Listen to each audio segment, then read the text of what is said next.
When looking at the NES library as a whole, especially when pricing out certain titles, you're bound to find a number of sequels to popular games. Some, like Zelda 2: The Adventures of Link, were as well known as their predecessor, while others like Zoda's Revenge: Star Tropics 2 mostly went unnoticed at the time they were released. I realized how many examples there are of these forgotten follow-ups, so I thought it'd be fun to go through a bunch all at once. Since this channel is about highlighting more obscure titles in the NES library, here's a few sequels I want to throw out there that everyone should be familiar with, and as such I won't be spending any time discussing in this video. The aforementioned Zelda 2, Super Mario Bros. 2 and 3, Super C, Castlevania 2 and 3, Tecmo Super Bowl, Teenage Mutant Ninja Turtles 2 and 3, and all the Mega Mans. There's a lot of games to get through, so let's start with some more common titles and work our way up to the rarer and more unknown sequels. Bases Loaded 4.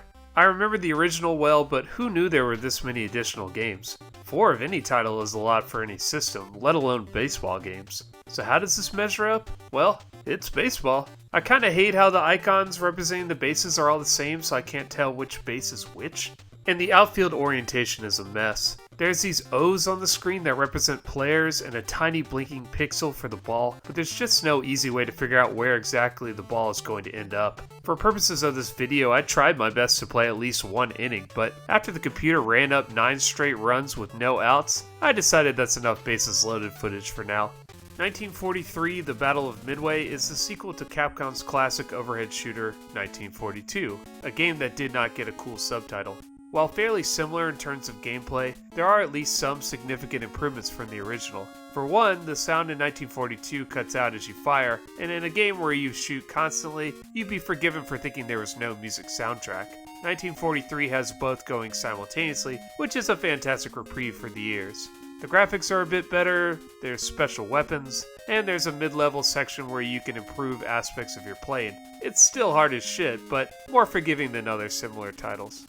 For some weird reason, the third Ikari Warriors game dropped the Warriors and went with Ikari III: The Rescue. Maybe it was like a trendy thing to call it just Ikari, like kids call Instagram the Gram, but I doubt it. Well, Ikari III is more the same Contra meets Jackal action of the first 2 games in the series. You can punch, you can kick, and if you press A and B together, you'll do the double dragon jump kick. If you're really ambitious, you can just mash this repeatedly and leap majestically through the level like Baryshnikov. The game it's fine. Nothing to write home about. I gotta say though, this opening may be my new favorite introductory cutscene. I'm not exactly sure what story is supposed to be conveyed here, but I'm into it. It's like watching a lost David Lynch Vietnam War film.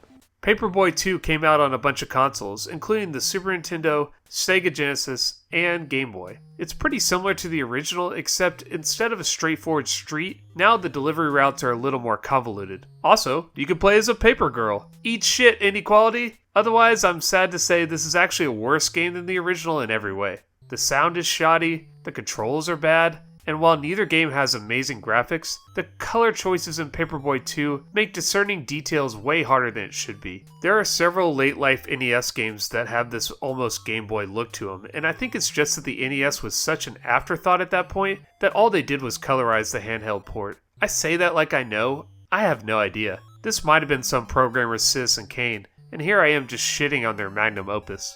Here's another title that made the rounds on the Super Nintendo and the Game Boy, Tetris 2. Released in 1993, Tetris 2 was made by Nintendo themselves rather than the original creator, Alexei Pajitnov, and it totally shows. It's rare that a Nintendo original is bad, but wow, they clearly missed the point of Tetris here. Tetris 2 looks like shit. It looks like a pile of building blocks at a preschool that have been dirtied up by thousands of 4-year-olds. What are these pieces? How are these supposed to work? Why would I want to insert this dick shape into my stack? The gameplay is all wrong and works off a weird color matching, block descending puzzle style that I still have not figured out. How did I even do this? Seriously, I have no idea. It's like they thought they could remake Dr. Mario with Tetris pieces, and that would be 3 times as fun, but by adding in all these other elements, they made the game more about random chance than strategy. I recently reviewed Hatris, which Pajitnov worked on, and that's a way better sequel to Tetris than this, and it plays nothing like it. Hard pass. Skate or Die 2 eschews the minigame style of the original in favor of a more adventure game approach. Basically, you skate around in various locations looking for items like tacos, CDs, dynamite, and you can trade these items to Rodney, the skate shop owner, who will give you better boards, or his son Lester, who will teach you new tricks. In order to interact with them, you need to find them somewhere in the level and then just ram straight into them. Rodney's pretty obvious, but Lester? I could not figure out which purple-headed dude he was. I tried everyone, and only by accident did I run into this guy with green hair. You think that's confusing enough? The controls are pretty awful. Maybe I'm just doing it wrong, but your guy moves so slow and seems to have constant trouble jumping over small obstacles like curbs or stairs. I want so badly to jump up and fight these snakes, but I can't seem to ever get enough momentum to make it up. Anyone out there that played this game as a kid, please chime in and tell me what I'm missing. I feel like this game should be a lot better, and maybe it is if I could just get a tip to get me going. That being said, I appreciate the effort, and there's a ton of cool ideas here, but it seems to be missing something. This title screen though, A+ material right here.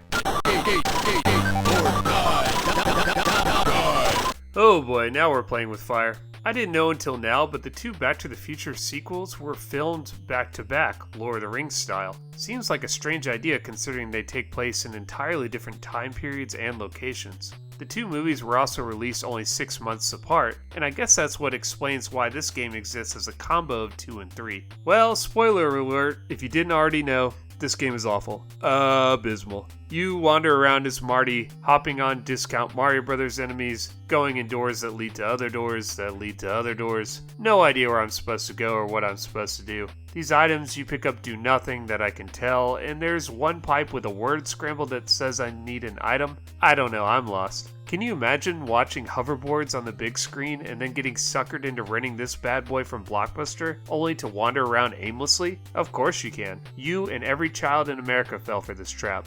Man, this is getting a lot longer than I thought, and I still have a huge list of obscure sequels to cover. Maybe let's table this for now, and I'll come back soon with a part 2 at some point. One might even call it a sequel to this video? Huh? Come on, my dad laughed at that.